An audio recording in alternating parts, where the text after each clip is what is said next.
Hello everybody, my name is Oruche Precious, popularly called Mama P. Bad person to bad people. This video, I'm gonna help me share. I'm gonna help me tag Inspector General of Police, IGP Egbetokun. I'm gonna help me ask her what protesters do and where be say they treat them like animals. See that protest is no longer a fundamental human right. Then we know they protest again. If you see the way when they beat this boy to man, people will see I'm not believe say he survived. They were matching his head, eating him with gun. The boy would have run away, oh, but he no say if he run. The other person where they beat, that person not go see who go help him out. If even forget the person, we not go know say they carry the person. So as a popular person, he stay back, follow, collect the person. In fact, they leave the person face out. Beat shege come up for an eye, detain her. What did he do? Free Nnamdi Kanu. Free Nnamdi Kanu. That's all. No weapon, no wood, no nothing, just flag.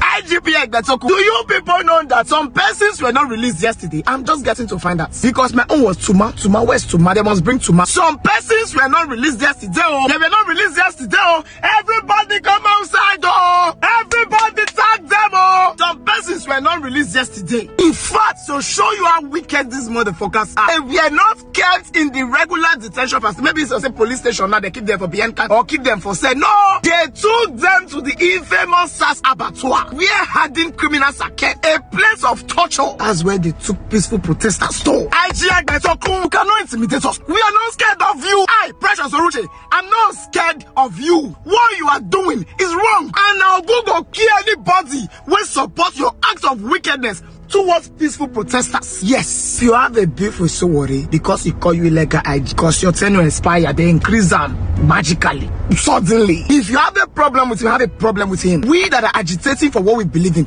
we have our rights. What you are doing looks personal. You carry on Nnamdi Kanu, brother. Welcome out for peaceful demonstration for your own brother. You keep on for SAS abattoir. You carry a lawyer. You keep on for SAS abattoir. And the 11 others, you pack all of them. You keep them where hardened criminals take. Reports reaching me now and said that they carry them, they get Kuje magistrate courts. They are taking them so that from them the alleged grand plan of remanding them in Kuje prison will be achieved. IGP Egbetokun left for me with mans the court. Y'all need to know we are no longer scared. Arrest now water. Don't attack them! Attack the Nigerian police force! If you have the number of the Nigerian police, call him! And tell him to stop this wickedness! Give them no peace! What law have they broken? See some idiots! People when get Kamu for brain, they talk say, the case is in court, the court has said releasing them the Kanu. The court says that they don't respect the court. And when they reach poor man, but the law go stand like prick. Tag the IGP! Stop this wickedness, okay? Egbetokun! Even if a message where they send you, they use your mind and your brain. They not say life day after IGP. Not be harassed, don't die. So everybody go leave this position. Protest and the agitation for the federal government to release Nnamdi Kanu. How do you view it? It is a legitimate demand. And I support the protest. Way many Nigerians are in support of the protest. And my position on this has been clear, even from when President Buhari forcefully took him away from Kenya. As far as I'm concerned, Nnamdi Kanu did not do anything that will warrant his detention for 5 years. Nnamdi Kanu, there is no evidence to show that he killed anybody. There's no evidence to show that he carried arms. That's for the court to determine. And that is in trial. But if the courts are keeping somebody for 5 years and they have not been able to try him, is that illegitimate? Of course, the court, you can see, hasn't the court decided on this matter when it came to the issue of his bail before the Court of Appeal? He was discharged and acquitted. So as far as I'm concerned, you started with the court. Shehu, I, like most Nigerians, are not persuaded in any manner with what is going in the courts. And I will not also be persuaded whatever judgment, either way or the other, that comes out from the courts. Because there is a deliberate attempt. I say so when President Buhari was in office. There are people who have committed heinous crimes in this country. They have murdered people, they have kidnapped people, they have raped women, they have killed children, they have done all sorts of things. There are people aiding and abetting them. There are people who have gone to their domain, talking with them. We are aware of helicopters dropping food, dropping ammunition in the bush. which of course our security had the capacity to trap. Shehu, Nnamdi Kanu did not do any of those. But he's in detention. What was the cause? And I told President Buhari, it was because of the ancient hatred you have against the Igbos. I told President Buhari when he was in office, my position has not changed. But why I'm worried, you're looking at me. I told him you had ancient hatred against the Igbos. That was why he kept Nnamdi Kanu there. If he was from another tribe, Nnamdi Kanu will not be there. Are you dispassionate about this, or you are speaking because you are of the same extraction? Good. Because there are those who oppose, who don't have the same view as you have it tonight about the situation. There are those who ask questions about those who have taken opportunists on the situation in the South is based on the order, the radio broadcasts, the publications, and the statements that are being made online. You know what has happened with the man in Finland that has been prosecuted. As soon as that man was being prosecuted, the sit-at-home order and some of the mayhem being unleashed by opportunists of the agitation of Biafra stopped. Southeast started experiencing under this government some level of peace. Shehu. What I'm saying, I said it to a sitting president. Whether people agree or not, Shehu, you know those that loves you. You know those who hate you. It's not because I'm Igbo. I would have taken the same position if a Yoruba man or Fulani man was involved. My patriotism had no limitations. What do you think that Just government of the day? You're checking. Apology. What do you think the government of the day who felt that a region consisting of 5 states is under consistent attack and is in distress and is insecure based on the action and the statement of one person? What do you think they could have done differently? You see the matter? President Tinubu did not cause this problem. He inherited it. President Tinubu has no hand in the detention of Nnamdi Kanu. But what is curious is why he has not taken steps to get him out. He has no hand. He didn't take him there. As a lawyer, you think how easy would that be to establish a non-prosecution on a matter of national security? What is the national security? These are things that people manufacture to justify their positions. Nnamdi Kanu is facing one of the highest criminal offenses, and that is what? Terrorism charges against him. Can you define terrorism? No, that's what for the courts to tell. No, that's what I'm saying. That's what I'm saying. And all the others, all those people that did all the things I aforementioned, none was charged of terrorism. I have explained to you, Nnamdi Kanu has the right to demand peacefully for anything for his people. I am not saying because I'm from there. And that was why I have said it before you. President Tinubu, get him out of this. He has no hand in it. But he's in a position to rectify it. He knew the truth. Why has he not done so? You see, people are talking about some interest group. People are saying, don't release him. It will disbalance this, disbalance that. The truth is that Nnamdi Kanu, as we said that time to President Buhari, go and discuss with Nnamdi Kanu. You don't have to look for him in this manner. This is somebody, look at what is happening today. He did not talk to anybody. If he was outside, they say he has sponsored everybody. Okay. Showore that is taking this thing on his own now, based on his struggles. He's not an Igbo. You were not able to tell Showore this because he's not Igbo. If it was Iwuanyanwu, you say, hey, he has come. So we should forget about all these mundane issues and considerations. What is bad is bad.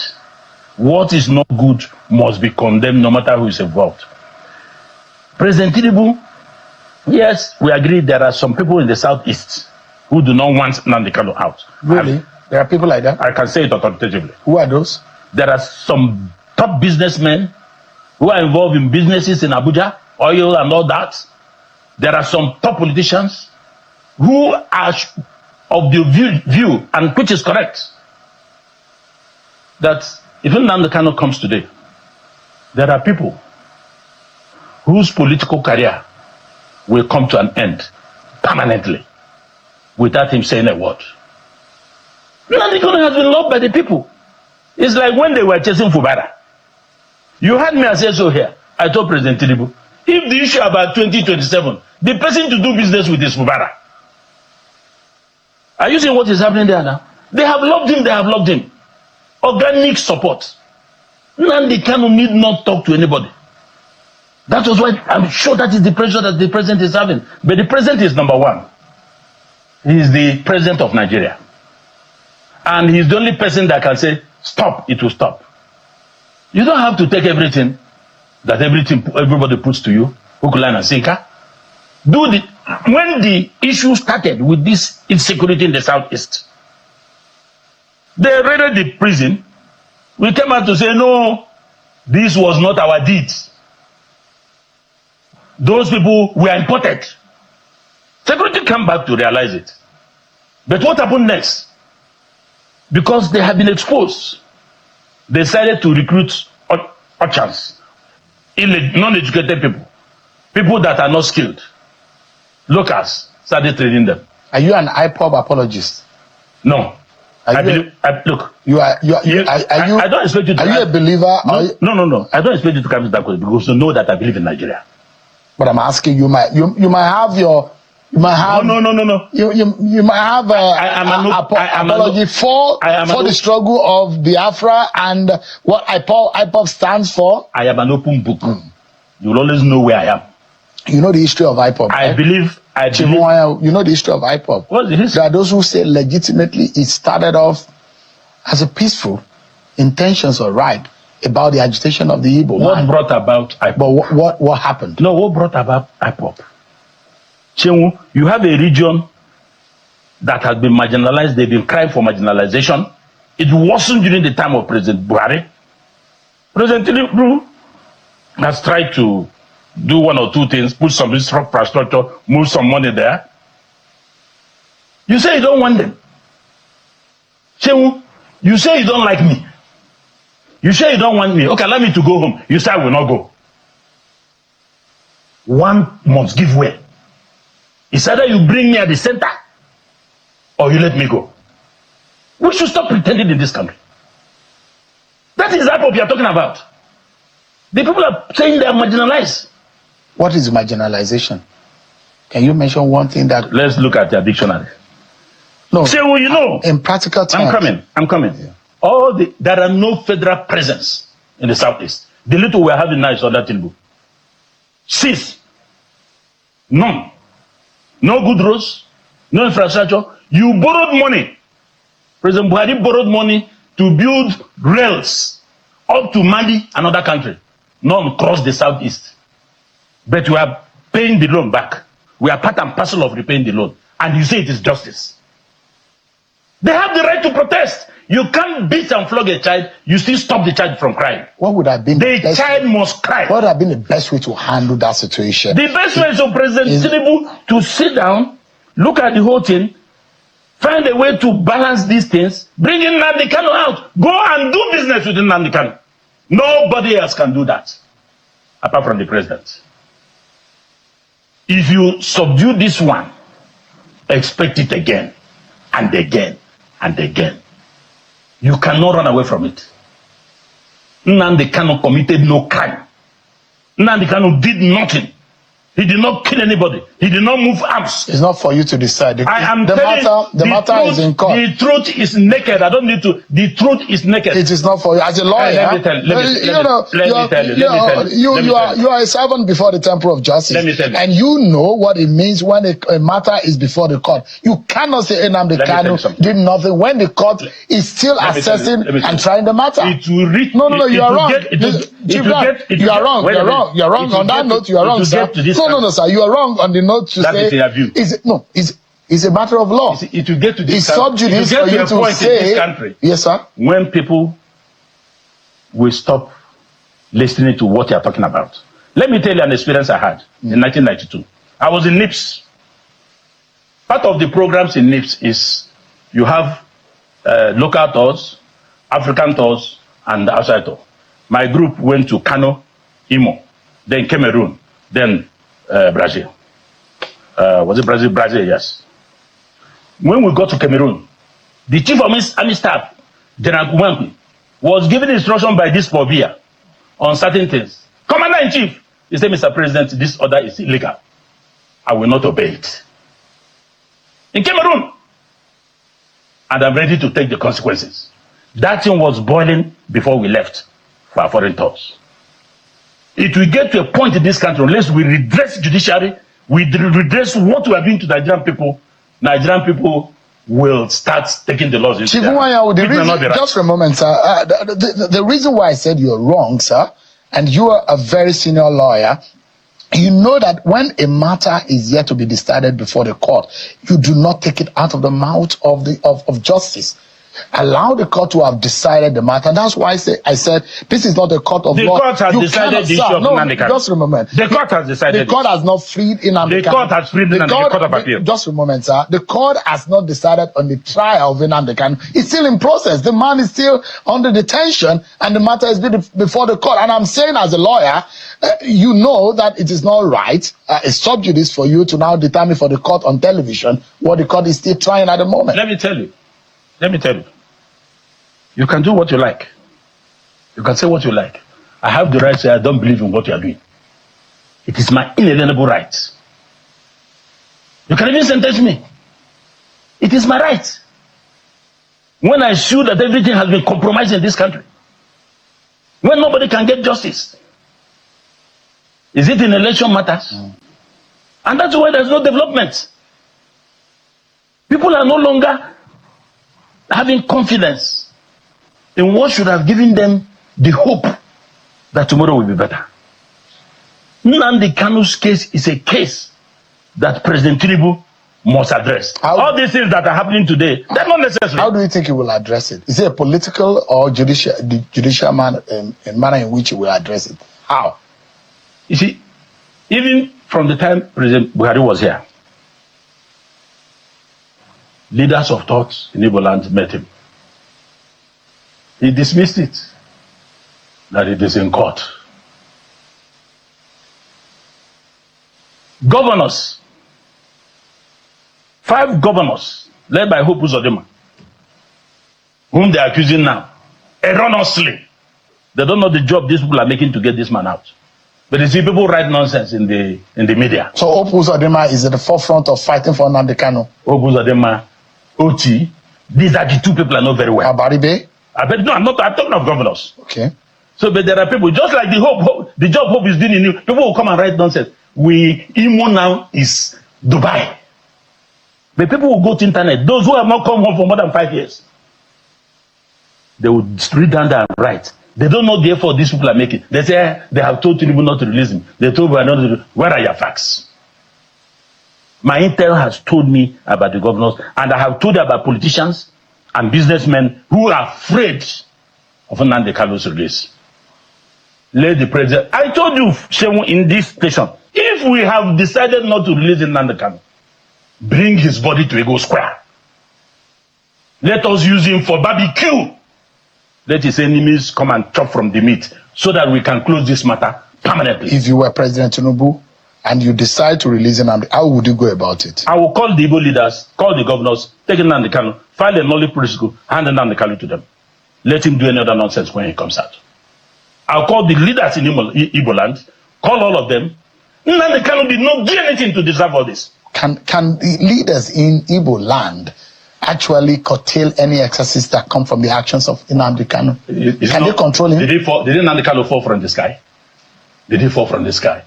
Does he have people that he listens to? Even a madman. You can see violent madmen and women.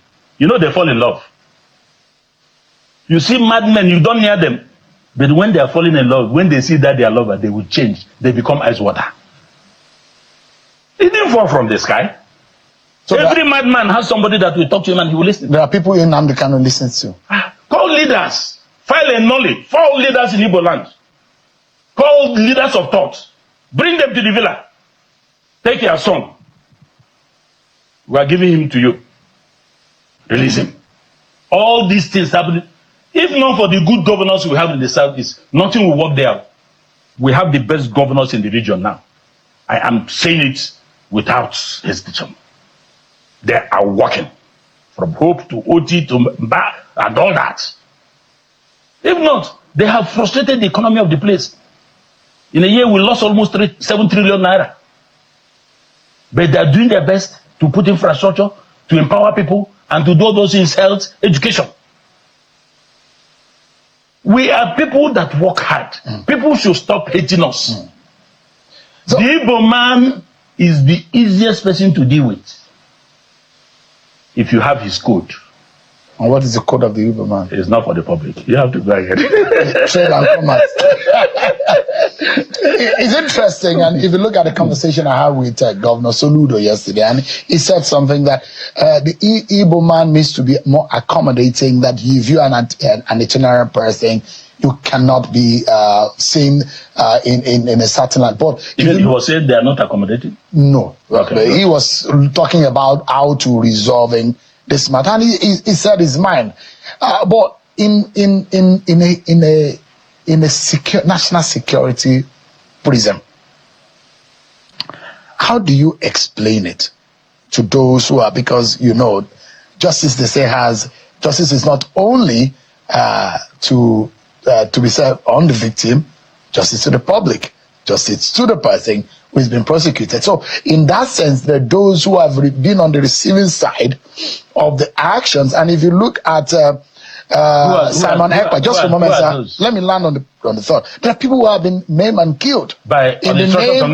No. So that's the question I'm asking. That is the trajectory that, just for a moment, haters are pushing there forward. are those who ask questions that the intent may be good, but there are opportunities who have taken advantage of it. Take, for example, someone who went to Owerri to visit a former political advisor to Ahmed Gulak, and he was maimed on his way to the airport. And you look at someone like Simon Ekpa, and those who say in the manner in which he was prosecuted in Finland has brought some peace in the Southeast region. So from the political point of view, there is what you have said, but the security point of view, how do you deal with it? Nnamdi Kanu has spoken about Simon Ekpa.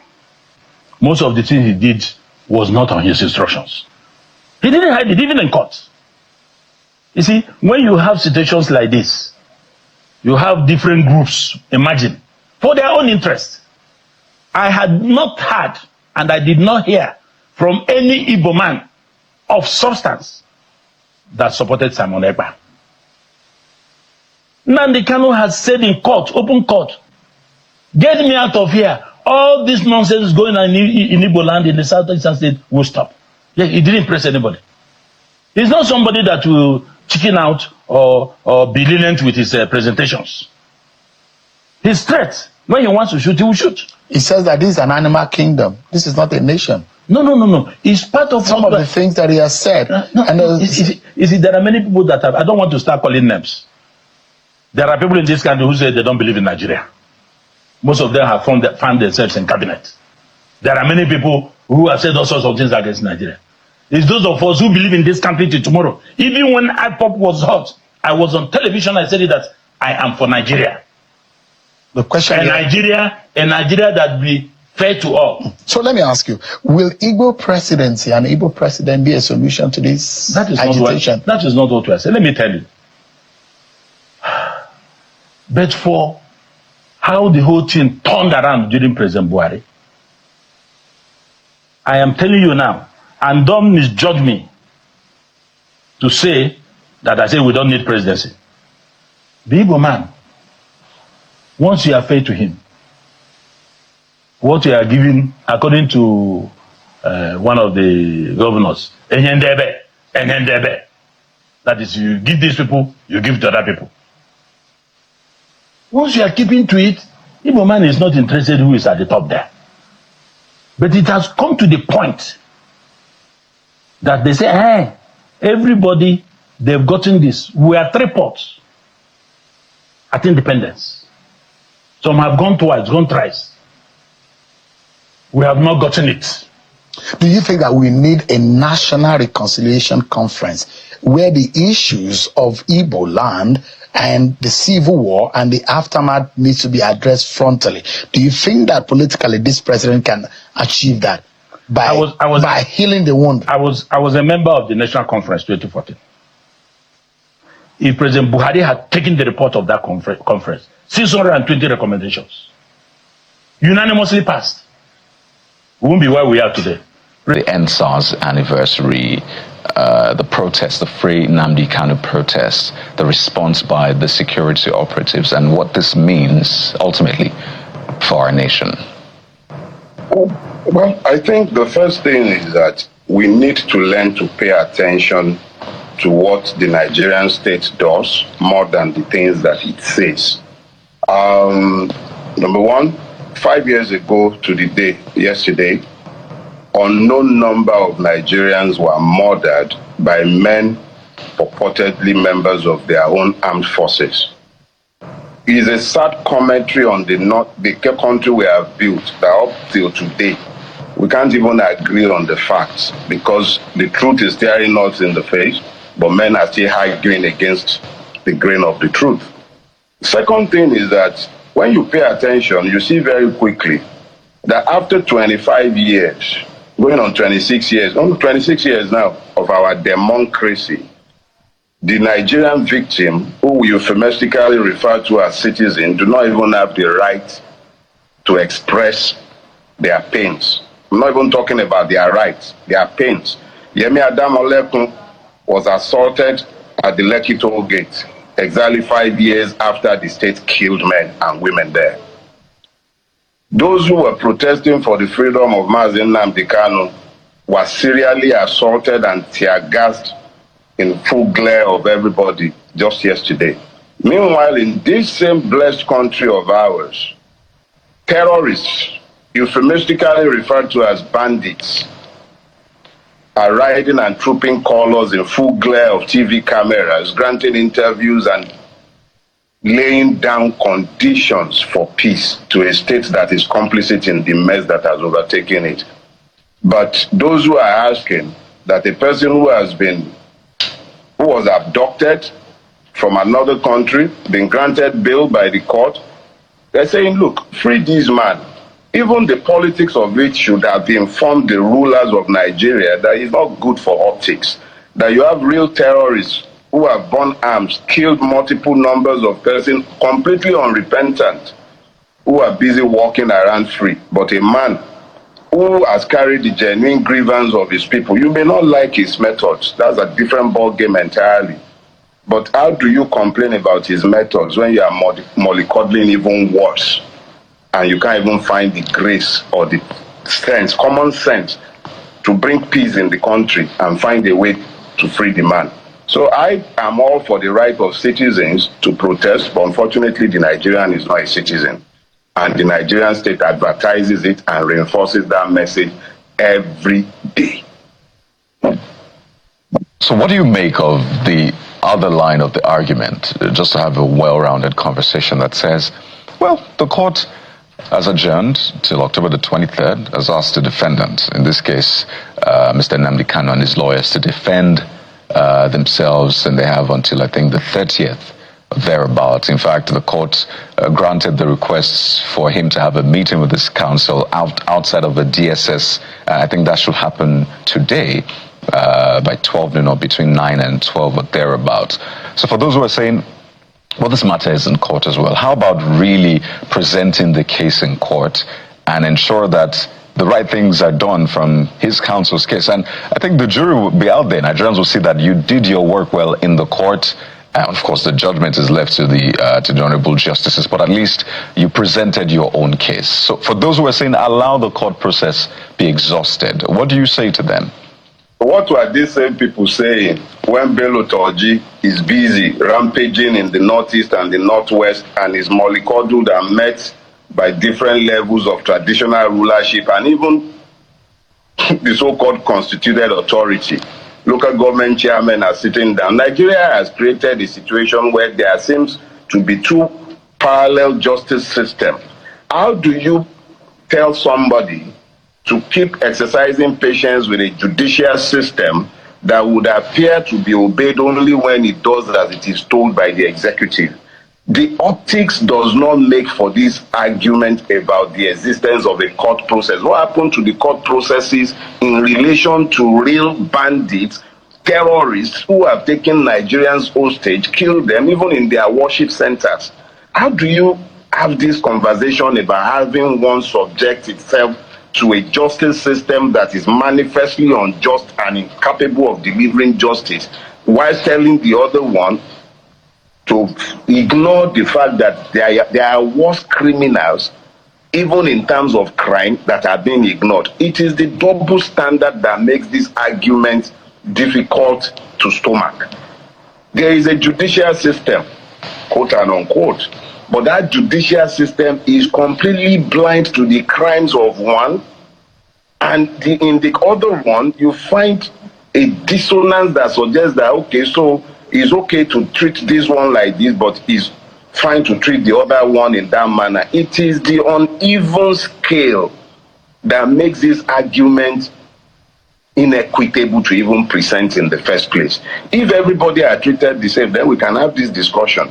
But in a situation where it is clear, if it is so nauseatingly clear, it is difficult to even have a rational argument where one is saying that, oh, there is a justice system to which Nnamdi Kanu must be subjected, but that justice system, it is gagged, it is blindfolded, it is handcuffed in relation to others. That is not a position I'm able to argue. And in any case, who says we can't walk and chew gum at the same time? It is the inalienable right of those who are truly citizens to protest and show their discontent to their rulers. I don't believe that those who protested have done anything wrong. If anything, I think the Nigerian state is advertising serious double standard that is not sustainable.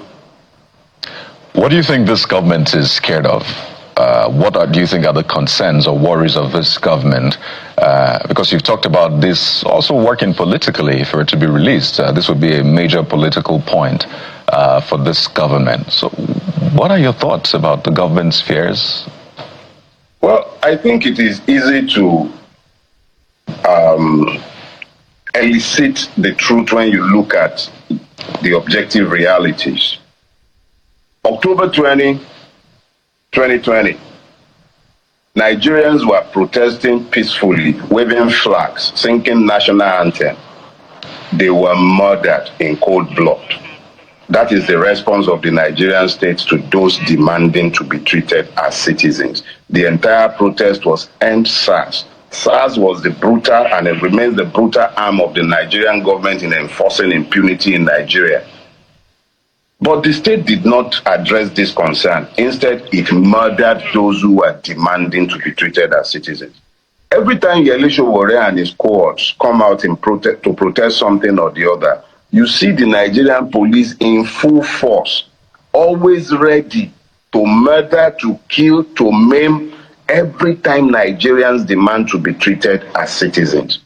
But when you look at this way, the same Nigerian state treats bandits, quote and unquote, terrorists, Fulani militia, murdering Nigerians in the full glare of everyone, you see complicit silence by the state. So it's easy to say what the Nigerian state is scared of. The Nigerian state is scared of being subjected to the rule of law and being accountable to its victims. The only time you see the Nigerian army and police flex muscles is when people are demanding to be treated as citizens. Those who bear arms against the Nigerian state, who murder citizens in their beds, in their homes, on their farms, nothing ever happens to them. The Nigerian state is constantly talking about repentant terrorists. We have the most successful de-radicalization program in the entire wide world. We should be exporting it. But it is in Nigeria that those who presume to demand to be treated decently as human beings, governed and protected by law, are serially assaulted and murdered. Chinedu Agwu is there in prison in Owerri today. What was he saying? He criticized the governor. That is the country we have built. Those who need to be afraid of the Nigerian state are those demanding that it should treat them both as citizens and as human beings. But those who go around marauding and killing Nigerians regardless of their ethnicity or religion, the Nigerian state has no problem with those ones. So the Nigerian state is afraid of having itself yoked to the rule of law and having the citizens, quote and unquote, treated as citizens and no longer as victims. That is what the Nigerian state is afraid of. Accountability in any way, shape or form. It does not like it. Speaking of Nigerians being killed, another part of this conversation is the number of Nigerians that have met their untimely death at the hands of what police in the southeast will call criminal elements associated with IPOB. And at the heart of this is also the Simon Ekpa factor, and the southeast is divided over this.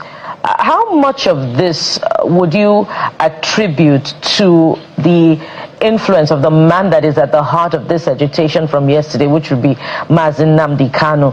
Do you believe that it is part of what he should answer to amid this trial? Well, let me remind us of a Yoruba proverb. He says, you say to the cripple that, oh, your load is askew, and it reminds you that perhaps you should be looking at his feet instead of focusing on his head. Nnamdi Kanu is a reaction to genuine grievances. Ndị Igbo, since the end of the Civil War, has proven to be the testing ground for all the madness that afflicts Nigeria. What was once restricted strictly for the Igbos have now been democratized for everybody. The Nigerian citizen is essentially a Biafran. The question to ask is this: why is Nnamdi Kanu agitating, and why is he supported by the rank and file of Ndị Igbo? A lot of people are unhappy with his methodologies, yes, but there has been nobody who has been able to come out to credibly challenge the genuineness of the grievances that he's fighting for, or rather fighting against. Let us be clear. We can bellyache about his methods from now till kingdom come, and I have been very vocal in condemning his method. But nobody in their right mind can argue against the fact that Ndị Igbo, just like every other Nigerian who is not a member of the ruling class, has been seriously marginalized in Nigeria and is not even treated decently like a human being. So if we want to talk about the criminalities that has also affected that struggle, let me remind you that it is in this country that we started hearing how Asari Dokubo has been contracted by in certain states to act and bear arms on behalf of the Nigerian state. He said as much inside the council chamber of the Nigerian state in Aso Rock at the beginning of Tinubu's regime when he was there vibrating. We don't even know and cannot say for sure whether this madness can be traced directly to Nnamdi Kanu and his cohorts. I am not his lawyer. I'll let his lawyer undo that. But the fact is this: there is no way to say with certainty that state-sponsored actors are not equally involved in the madness that has overtaken the Southeast. And if you are going to deal with that madness, you would have to go to the root. What is causing the grievances? What is at the root of the grievances? What is it that the Igbo man is complaining about? Why is it that this place has remained in turmoil? If it's just about Nnamdi Kanu, it will be over. You've had him locked up for like 3 years, and even before then, he was mostly on the run. So the point is, take away the grievances, and the agitations will dry up. As long as the head lice persist, the fingernail will remain blood-stained. That is a reality. Nnamdi Kanu might not be to your taste, but you should ask yourself, and I'm saying this to everybody who might have reason to have quarreled with him, as I have, why is his agitation resonating with his people? Because it is true. So if the Nigerian state is interested in dealing with the criminalities and everything, let it go first to the root of the problem, the inequitable treatment of Nigerians. It is just unfortunate that the Igbo man is the one we are speaking about, but there is nothing that ails him today that does not hail each and every Nigerian regardless of where they are. It is inequity. that is at the root of everything. His agitation does resonate with the people, and there were reports that the Southeast was also represented yesterday, but that's one side of the story. There were also protests against the release of Nnamdi Kanu. We saw some people from the Southeast carrying pictures of those who had been killed in the past few years. But let's talk about another critical part of it, Mr. Farotimi, which is the court order that the police cited repeatedly so yesterday during our sister political program. How do you view this court order against the backdrop of Section 40 of the 1999 Constitution, which guarantees Nigerians' right to protest? And what does this mean for the fate of protest in Nigeria? Number one, this question should help you to see the lie that is called Nigeria. Constitution. That is suggestive of something that the people came together to give to themselves. A band of bandits wrote what you are calling the Constitution, and the section you are citing is as useless as the persons who crafted it. And I would explain myself. In a democracy, there should never be a need for a police permit before you may have a protest. That the police was informed was so that they will provide security. That a court would presume to curtail the right of citizens to protest peacefully in a democracy is even suggestive of the fact that you are not in a democracy, you are only mimicking and pretending to be in a democracy. It is actually completely unheard of that in a democracy, citizens are required to obtain the permit of their paid employees before they may congregate peacefully. So when you talk about the police and the order it was waving around, I'm sorry. Obasanjo was the president of this country, so was Jonathan. And you don't have to listen to Dele Farotimi, you can listen to the professor of law, Oshibadu.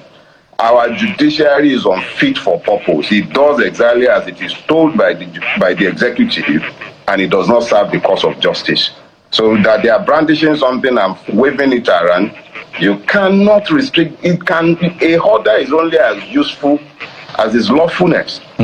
You can say you can arrest those who are violent in protesting, you can arrest those who break the law, but there should never be a situation where you are saying citizens cannot protest. So that the Nigerian police was busy waving an order around. I have been the victim of a court that tried me and that remanded me in prison custody on a non-existent law.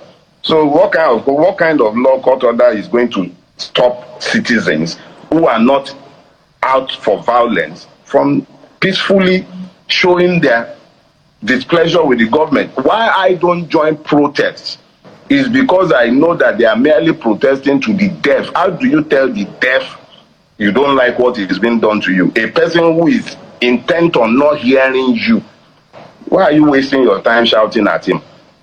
It's a waste of time. The Nigerian state is deaf. It does not listen. So those who protest to the Nigerian state, when you talk about protest, it's suggestive of a person saying, no, I'm not happy with what you are doing. And he keeps saying, I'm not happy with this, I'm not happy with this.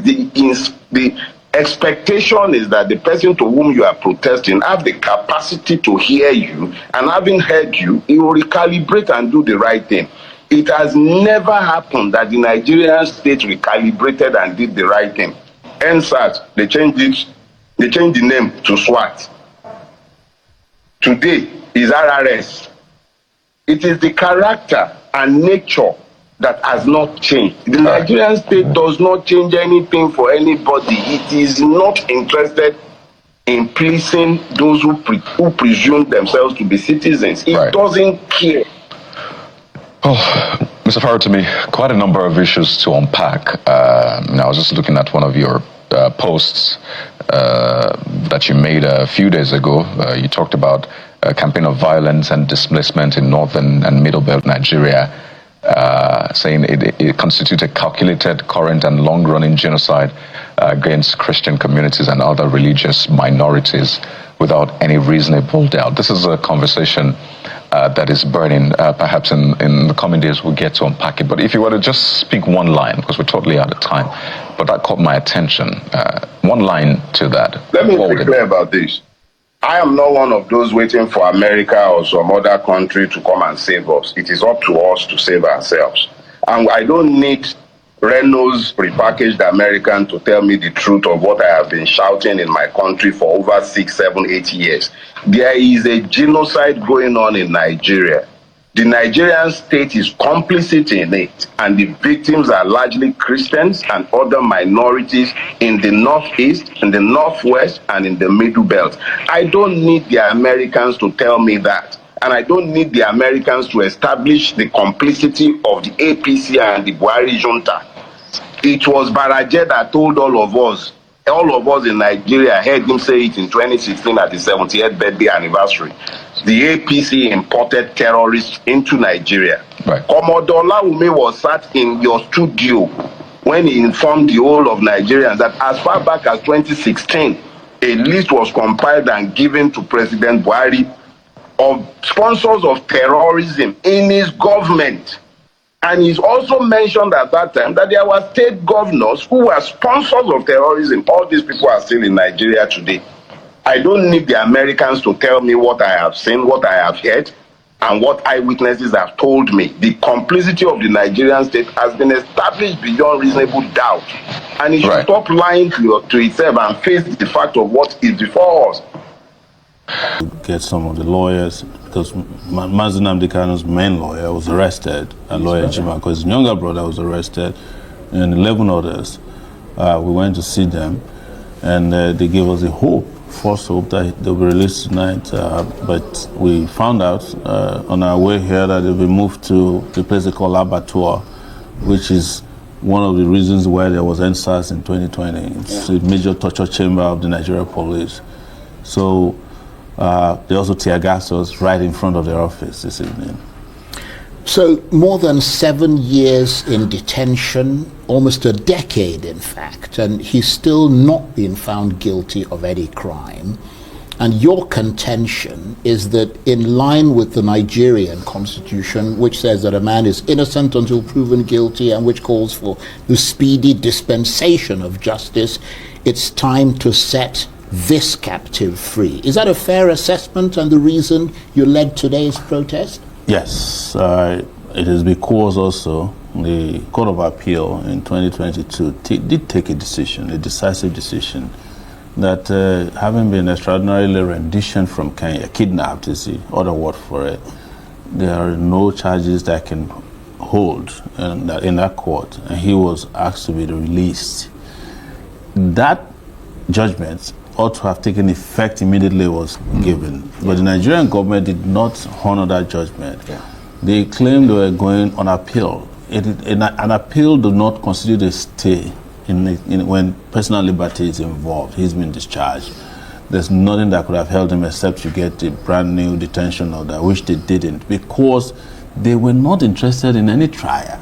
They were interested in subduing and subjugating Nnamdi Kanu for committing a crime against the real estate called Nigeria, which is to say, look, we may want to think about our own country, considering that this country has no respect for our dignity, our culture, and our safety. So I have laid this out before, and I have also looked at the case notes. I worked with the lawyers. I am in a position to tell you when I see a useless case, because I get charged severally for this kind of frivolous cases. Nnamdi Kanu is not being held for committing terrorism. No, it's being held because he is an Igbo man who wants Nigeria to either allow justice to the Igbo man or let the Igbo man be. That is the crime Nnamdi Kanu committed. It's a crime committed with a microphone, not an AK-47. Right. Okay, I'm going to come back to you in a minute, but Mazi Dixon, I wonder what your reaction, because you kind of lost your voice. Yes, there. I did. I wonder what your reaction is to the fact that the march that you attended was tumbled, let me put it that way, by the police. They fired tear gas to disperse the protesters, and you apparently fell victim to that show of force and to that tear gas. And clearly, I wonder whether that cast a shadow on things for you, how much it did cast a shadow. Charles, please permit me first of all to commend my brother here, Showore. I was born 7 years after the Civil War. And for the first time in my adult life, I felt loved as an Igbo man by other Nigerians. Another Nigerian took it upon himself to say enough of this balkanization of fatherland. Well, that's a bit of an exaggeration, isn't it? But that's what it is. Igbos are across the country doing business and attending to their affairs. That is earned by merit. I'm talking about someone sacrificing his own liberty to say there's a brother in there, because an injury to one should be an injury to all. If we are to build our country, then indeed we must have that understanding that together we should, not by letting some people out of this whole process. So, my brother Showore, thank you. Thank you for showing love to a fellow countryman, because it's difficult. Look at what Nigerians are going through. But to be fair to Showore, he's shown that same love to No. I'm talking for myself as an Igbo man. Okay. Because the case here is that Nnamdi Kanu being incarcerated today is simply because he comes from that part of Nigeria. Because what's his crime? It's not just about, oh, you're not treating my people fine or not treating my people well. It's also about, this is not how to build a nation. So if we can't build this nation the way it should be, then please, we can't stay here. And there's nothing wrong with that. And if you think there's something wrong with it, call him to the table and discuss what are the issues. Okay, if you are not comfortable, what can we do better to ensure that some of those grounds of yours can be addressed and all that. So sincerely, today again, being that it was peaceful, because it was well declared by the convener of this very protest that it is a peaceful protest, and it was peaceful. But go around Abuja, if this was how the Nigerian police force was tackling insecurity in our country, we won't be here. We won't be discussing insecurity in Nigeria. Nobody could move. We just assembled, and before you knew it, they started, not just tear gas, live bullets were released. Not just at one location. Even when we now said, okay, since you have stopped us from convening around this so-called big men area, we're moving to the people. We moved from there to Beggar, roundabout, and then from there we moved to, they came there and moved us to Otako. They still came that way, tear gassed and all of that, and then moved also to Apo and all that. You now wonder, what is it that the Nigerian government really wants from the Nigerian people? Right. For us to be violent? Is it because we decided to be peaceful? Right. So indeed, it's unfortunate that this is the country that we found ourselves, but it cannot continue this way. Well, Mr. Showore, let me come back to you. The protests obviously gained a lot of traction on social media. You're very influential on social media and beyond. And it probably alarmed the government, especially after the U.S. Embassy cautioned its citizens to stay away from the protest locations in Abuja. Were you surprised that your call for a protest gained as many followers as quickly as it did? Well, it wasn't only on social media.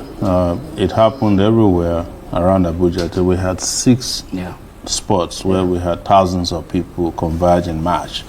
We were at Utako. We were at Apple, which has the largest crowd. Turnout, yeah. We were at Gudu, and we then relocated to the FCT command where we were tear gas, but we were attacked ruthlessly everywhere we went. What these people are telling you is that you cannot be a peaceful person in Nigeria and get away with it. Yeah. You can only be violent and get away with it, because if we were terrorists or bandits, as they call them, we could have been walking around Abuja today with ammunition and nobody would come near us. But fortunately or unfortunately, people like me have chosen a non-violent approach to resolving issues.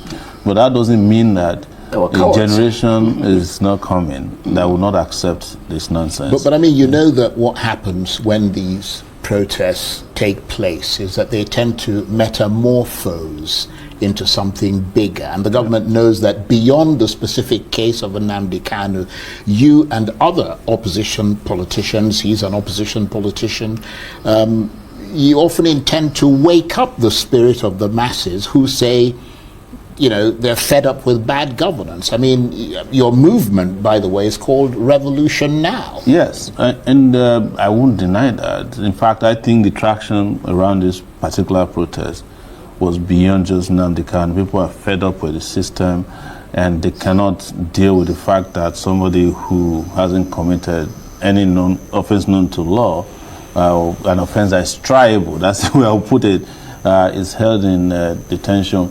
Whereas that same week, the president is pardoning drug dealers, kidnappers and murderers, and Nnamdi Kanu, who you can't establish any offense against, is kept perpetually detained, he's tortured, he's harassed, his lawyers, his lead lawyers were speaking, is in detention. I have to say that the time is ridiculously long. Yes. I mean, upwards of 7 years in detention. I mean, it doesn't make any sense at all. You see, the larger Nigerian nation is itself an open prison. I spent 5 years here over a boat. So sort of Gaza. Yeah. But Gaza is better than Nigeria in some ways. I wouldn't go that far, to be honest. Gaza, throughout this period of bombardment, had electricity. so I had some kind of water supply that you can't get here. The sewage was built. I am not in any way saying this so you don't misunderstand me in the future. But Nigeria is, you can't even define what is wrong with Nigeria. It's like a nation that is at war, with itself and against itself. Yeah. And when you see this happen, what we have experienced with Nnamdi Kanu, with terrorists walking around, the federal government even went and attended the naming ceremony of one of the bandits after they met in Katsina, you would ask yourself, why am I here? Why am I in a country like this? And that is probably why most people call Nnamdi Kanu a prophet, that he saw into the future that this country is not the kind of country you want to have your children in. And there's nothing wrong if you want your own country. This international law recognizes that. If I declare Shura Republic tomorrow, what are you going to do to me? Arrest me and detain me perpetually? No, it is not done. So what we're saying here, when you see injustice, you know it, and you don't need to be told that the way and manner injustices are handled in Nigeria have colorations. Sometimes it may not be ethnic, but it might be religious, it might be political. I was around throughout Abiola's persecution. Abiola did not declare more than saying, I'm president because I won an election. He died in detention. They kept saying, we were fighting in those days, Abiola is in detention, Abiola is being handled by the courts, it's being handled by the court. He wasn't being tried. The Supreme Court had gone on break. So the same thing that I'm alarmed, and I'm saying this to anybody who is watching, I'm alarmed, I'm shocked that we are in a country where there's anybody who feels what is being done to Nnamdi Kanu is okay. And I say this particularly of my Yoruba brothers who make these comments. Some of them even have the audacity to send me messages personally. They'll be sending you all these videos, because your brother is in power. But I was the only person when Sunday Igboho's house was raided and all his people were, including his cat, was killed. I was the only person in this Abuja who went to the Federal High Court who pushed the DSS out of the front of the courtroom. And that was the day his people were granted bail. Nobody talked about it. Yeah. There are Yoruba activists who went and invaded a radio station in Ibadan. Have you heard about them anymore? Even Sunday Igboho, my brother, is back. He's actually, he's moving around freely.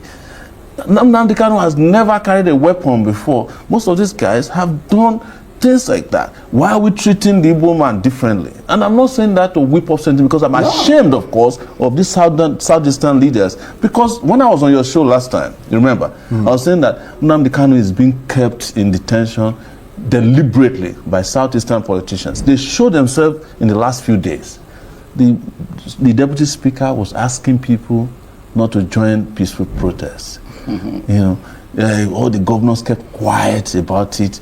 The Ohaneze Ndigbo person, I heard is a wicked version of Ohaneze Ndigbo. He's saying that nobody should go out to fight for the freedom of a person who's innocent of any crime. And we are here saying it is normal. It is normal. Even the policemen who were shooting at us today were fighting for them a month ago to get their pension and gratuity. They were the ones shooting at us. They saw me today, came close to me, and they were shooting directly at me. 4 times today. The policemen I fought for. There's something wrong with this country, sir.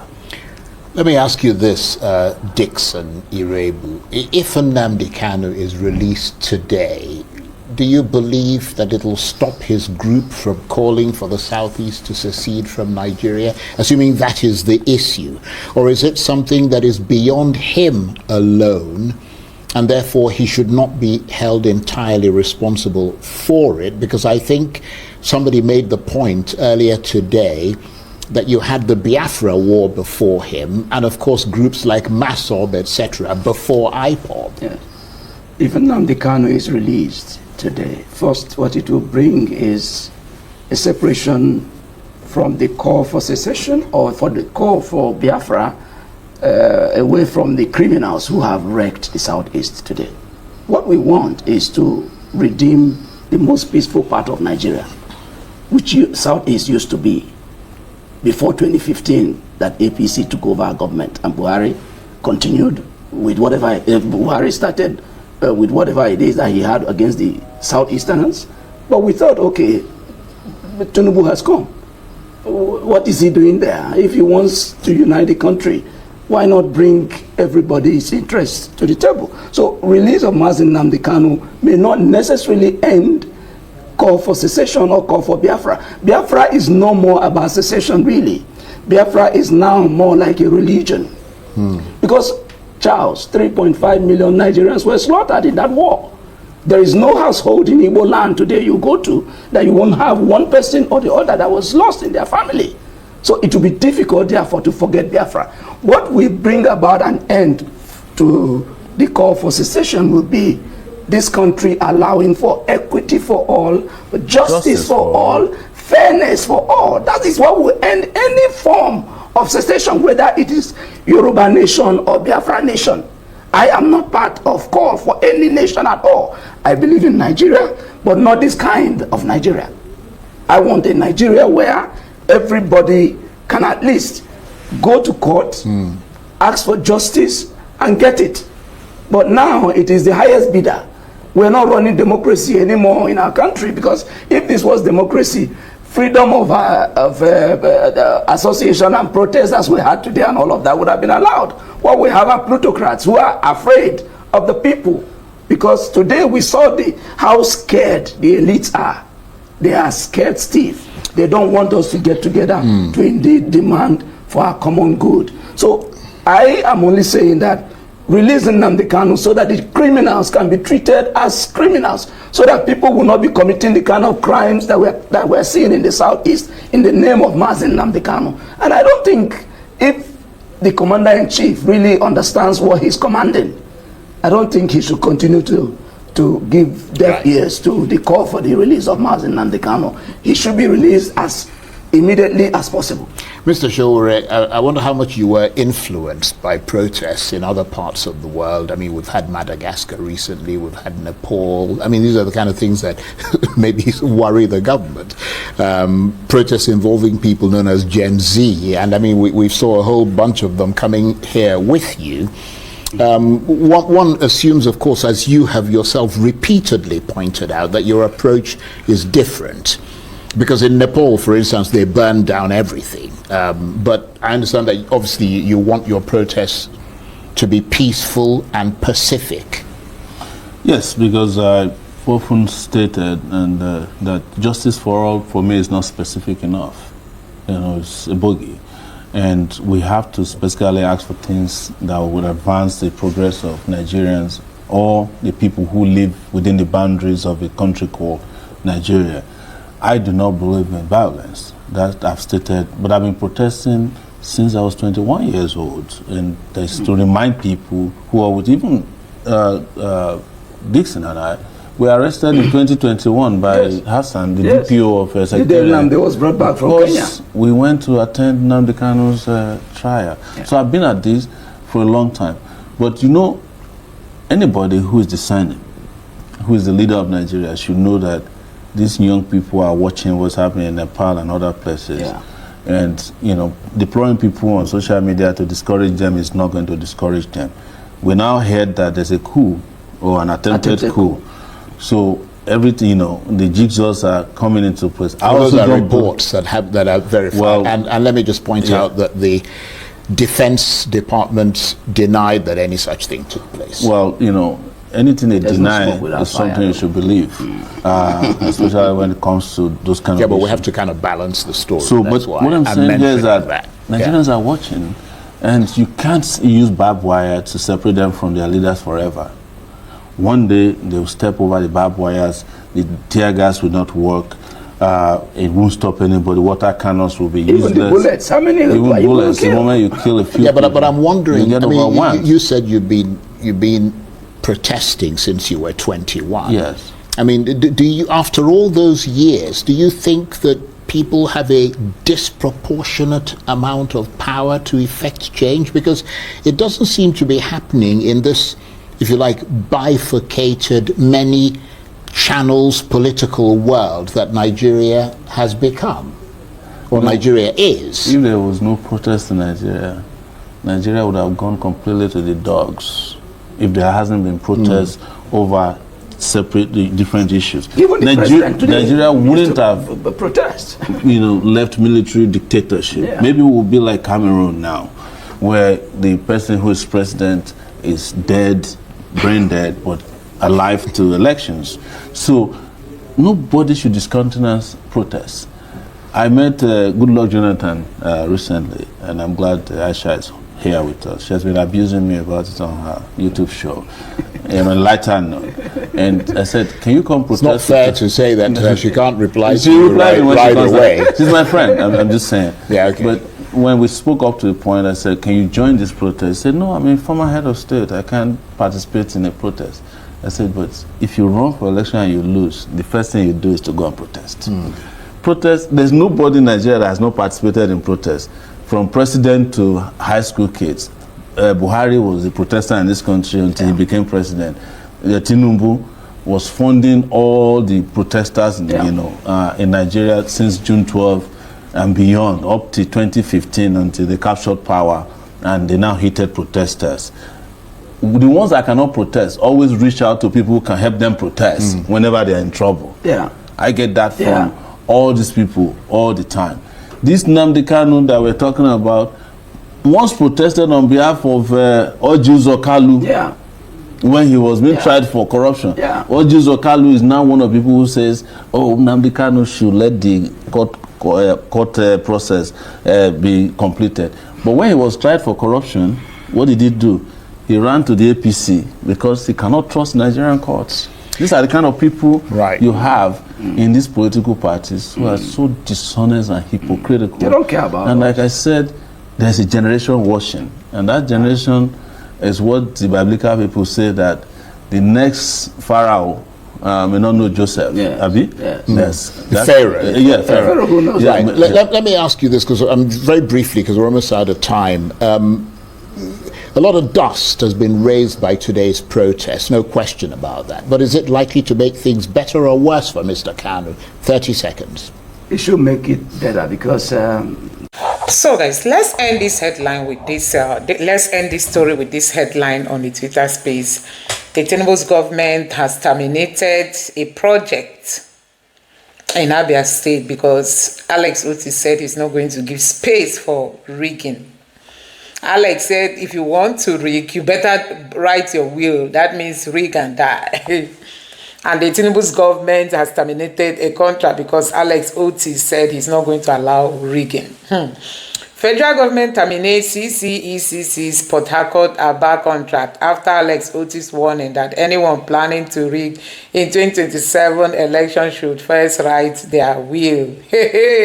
So rigging is Tinubu's plan. Tinubu wants everybody to come over to APC. Anybody that publicly opposes it will be punished. You see, this is why many people are, many people are going to the APC, because it's either you accept their offer or they come for you. David Umahi, when the revolution starts, find where to hide though. This is not the reason of the cancellation. Moreover, the work is almost done. It's remaining only the La Panta section of the road which is in Abia State. Let's get our information right, please. Help, Omai has gone mad again. The professor in practice is now into voodoo governance practice. CCECC contract revoked over fear of being stopped from rigging a Abia State election. And this person said, if you have used that road recently, you understand they should have terminated it earlier. This has nothing to do with Alex Oti, but the terrible job these guys are doing there. Another person said, no worries. Many came before Umahi, like late Senator Mantu or Mr. Fix It from Edo State. If we can still recall vividly, after all the bravado, time faded away their noise. Such is life, but mere mortals will never learn. Democracy in Nigeria, government of APC, by APC, and for APC. It's like that. Even, I don't know, politics in Nigeria still needs good refining, honestly. Because it's just like that. Any party that wins, you favor the people in your party. And when you borrow the money, the whole Nigeria will pay. And if Nigerians who happen to belong to states that are not with the center will suffer, but they will pay for the loan. So sad. Just look at these bad people. They kidnap people everywhere, rape and murder. These politicians do not care about, okay? This person is talking about the insecurity. Yeah, these politicians don't care. Another person here said, anything about this current government is lies, deceit, and evil. We citizens must do anything at any cost to make sure APC don't exist after 2027. Really, Nigerians, this should be a mandate. Make sure APC does not exist after 2027. Nigeria's democracy run by APC for APC and all about the APC. Dave Umar, you do this one. They feel this money is their personal inheritance. Honestly, and will only develop roads and the states that is ruled by APC. We should stand firm and vote him out of Aso Rock, honestly. It's really, really so sad. They really think that this money is just theirs, you know. They borrow this money on behalf of the entire Nigerians to pay, but when they want to do the work, they focus on APC states. That's why every governor must move to the center, you know. When it starts to happen, please, someone should leave Tulumbu for me. Someone should stay far away from Tulumbu and Omai. This person say, and goods from Rivers and Abia will still follow APC and vote for these devils. Make una leave Omai for me whenever revolution starts. Hey, this other person say, it's a shame how they want things the other way for their selfish interests after claiming to be a good set of concentration, only to discover it is a smoke green towards their evilness. Rig and die, that's small compared to what Abia has suffered for 24 years. Federal government should go to hell, honestly. This person say Yaribas don't want progress that's not in line with their selfish desire. So I believe Alex Oti can find a way to work with Chinese companies directly as a governor. A clear result of them planning to rig. No democracy in Nigeria anymore. Tinubu and Umai are so shameless. Power play at the expense of the people's well-being. These are leaders, are demons. So you can see how Nigerians are responding. This other person said the people are the collateral damage, that they don't consider anything that has to do with you. Vote them out 2027. Now this on a president face, they make me fear. Federal government and co can do all they can, but we love Alex Oti forever. He is a good man indeed. So guys, this is now a reality. Why are they scared of rig and die? I'm not worried. They will be amazed to see Alex Oti seeking approval to continue from where they stopped. Tinubu is a wicked man plus other very evil attitudes. So these are some of the reactions from Nigerians when this news broke that the project will be stopped because Alex Oti told them it is rig and die. Let me know how you what your take is on this. Let me know your thoughts in the comment section below. Please don't forget to subscribe, turn on the bell notification. Thank you.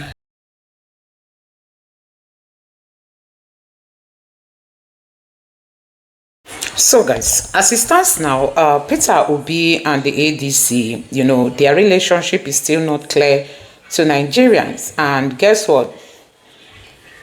Some people from the APC camp will use it to do,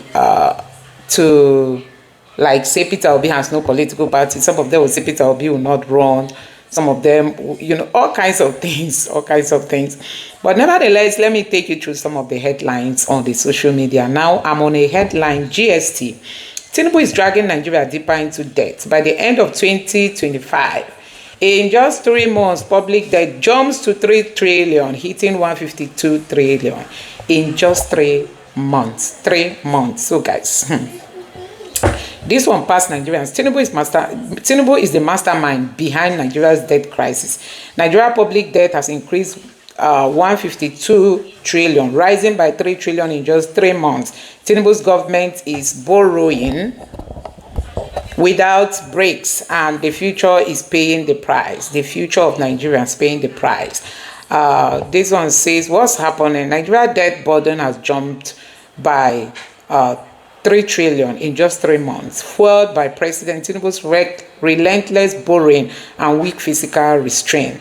By June 2025, total debt, public debt stood at 152 trillion. That's 80.55 trillion naira domestic and 71.84 trillion external, with the federal government responsible for nearly 93 of it. God.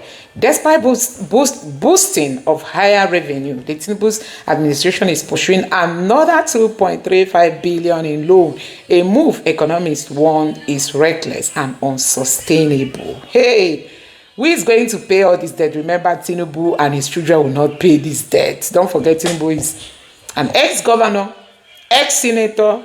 Very soon he will be an ex-president. He gets pension from all these positions. Peter Obi left office not collecting any. Still, he has been going around spending on Nigerians. Tinubu left office still collecting, and then mounting his children in strategic points, areas where they collect revenue from Lagosians and other places. Now, let's take a look at some of the reactions. Nigerians, this headline is worrisome. It's really, really so worrisome. Hey. Despite claiming higher revenue, his government is seeking $2.35 billion in new loan to fund spending and repay old debts. Hey! Debt servicing now costs over 4 times Nigeria's education budget and 6 times health spending, showing how Tinubu's reckless borrowing is starving essential sectors. We are finished, according to Peter. We are finished. Somebody posted here, said Peter Obi said Nigeria is gone. Hey, Tinubu's record. They call him the master strategist. They call him the master strategist. This person said Tinubu's government is borrowing without breaks, and the future is paying the price. Emphasis on this. A lot of borrowing will still be happening. You can come back to quote this. Hey, God. I thought his propaganda said he is clearing the debt with the World Bank and IMF. Tinubu, Buhari, APC are the worst thing to happen to Nigeria. Tinubu will wreck Nigeria's economy. He has already put 139 million Nigerians into poverty. That's the figure from World Bank. People say if you really dig deep, you know that 90% of Nigerians are now poor. Hey! Nigerians, this person say it can only get worse under drug forgers. Sensible and reasonable citizens that rejected the fraud in general election of 2023 knew he and his gangs got nothing good to offer. Bunch of opportunists that emerged in the middle of the night like thieves that they can't give good governance. Oh, Mahmoud that caused this wahala is now gone and left in a disgraceful manner. Oh, see it, this is it. And Nigeria's rising debt isn't solely Tinubu's fault. It's part of long-standing obligation and currency adjustments. His administration is borrowing to fund infrastructure, stabilize the economy, and attract investment that will boost governance and reduce poverty. Yet he wants to tax us to death. Tax Master General, well done, sir. And this person say every developing country borrows. It often funds critical infrastructure, health, education, and recovery budget. They spur long-term growth. That spurs long-term growth. The real test is whether the debt is managed well, whether the money actually fuels development and job, and whether they are solid. There is a solid whatever.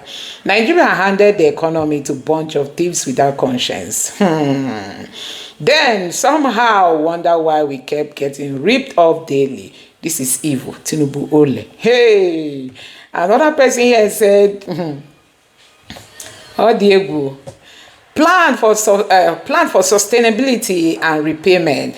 Broader factor like global market, common commodity price, and domestic hurdles also matter. So we need transparent, sound fiscal policies that turn debt into development lever for Nigeria's future. And this person said, that's misleading. The 3 trillion naira rise reflects strategic investment in infrastructure and economic growth, not reckless borrowing. Tinubu reform aimed to build a stronger, self-sustainable economy for the future. And this other person said, Nigeria's debt crisis isn't about waste, it's about restructuring and investing for growth. Tinubu is taking tough fiscal steps in stabilizing the naira, fund infrastructure, and attract foreign capital. Nigerians are happy with it, especially Yorubas. The money is in their account individually. He said failure. Buhari left 77 trillion. In less than 3 years, Tinubu took it to 152 trillion. Do the maths and see how much he has borrowed in 3 years. Master strategy is putting the country economy into debt. All gone directly to Gilbert Chagori's account. Tax reform, music that even stark illiterates are singing is coming. So guys, these are some of the reactions from Nigerians after it was discovered that Tinubu is about to borrow another debt. Let me know your thoughts in the comment section below. Honestly, it is becoming so worrisome, the rate at which APC government. Buhari borrowed and they kept telling us he was building infrastructure. Today, there is nothing to boast of. Tinubu said he made how do they even say it? A bankrupt Nigeria. Tinubu said he made a bankrupt Nigeria. There was nothing to show for when he came in. But the same Tinubu said he will continue for when Buhari stopped, and that is what we are seeing. Anyway, guys, another headline here says fire engulfed several shops at popular Alaba market in Lagos State this night. Hey, another problem for Igbo, another wahala for Igbo. You know, this person said another headline here says. Fulani terrorists are displaying killing madness in Plateau. Christians are being buried and our government and security agencies are silent. Oh, that is it though. They are silent. Video of Edo State Governor convoy stranded in flood has got a lot of people talking online. Hey, this one, is it a new one, Okpebolo? Or is it the old one? Wahala day for this country, honestly. So guys, these are some of it.